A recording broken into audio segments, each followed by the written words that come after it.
really a case of whose side are you on over at the very beleaguered currently BBC, the British Broadcasting Corporation.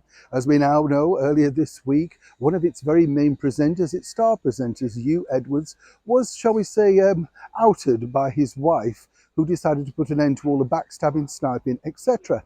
And as ever, the story evolves, doesn't it? This is the bigger problem because, as you now know, the tabloid newspaper is being urged, that is The Sun, to come forward with exactly what it knew, what it has, and more importantly, who said what and why.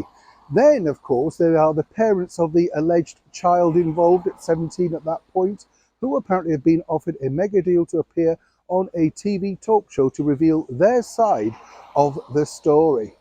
As you may know, it now appears that the BBC was already underway with an internal investigation regarding their star presenter Hugh Edwards by this presenter, Victoria Derbyshire. A very checkered career with the BBC, Miss Derbyshire has. In fact, she won a BAFTA award for a daytime chat show and then seemingly was let go from said role. Then, of course, she popped up on the female Full Monty over on ITV, all for charity, where it was emerged that in fact she'd been paid a considerable amount to appear on said charity show. Not quite sure yet where, who and when was donated from said charity fee, but you get the picture. But now what's happened is really this, and this is the bigger problem for the BBC.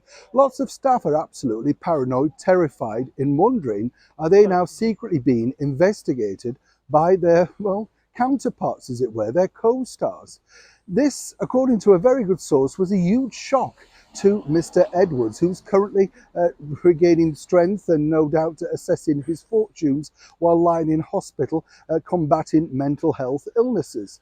One has to ask as well the bigger question. The Director General, Tim Davie, apparently didn't know anything about this, so clearly he doesn't truly know what's going on inside his own organisation.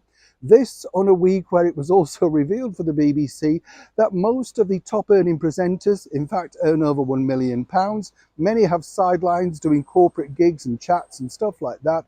So whichever way you look at it, it's not been the very best of weeks, has it not?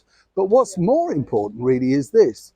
People working inside the BBC right now feel very uncomfortable because while their colleagues and pals and chums and friends, who they could be researchers, production assistants, or indeed executive producers on, other people, seemingly very close to them, could be in fact looking into their private lives and, more importantly, their professional lives to see if they're bringing the BBC into disrepute.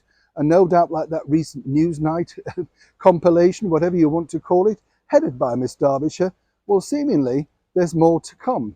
But how many people inside the BBC know that? Perhaps if you're Hugh Edwards looking at this particular organisation now, it may be a relief to step back and reassess exactly whether it's a sort of corporation that one should be working for. As ever, I'd love to know what you think to this particular evolving, breaking story in the comments below. Neil Sean in the very heart of London.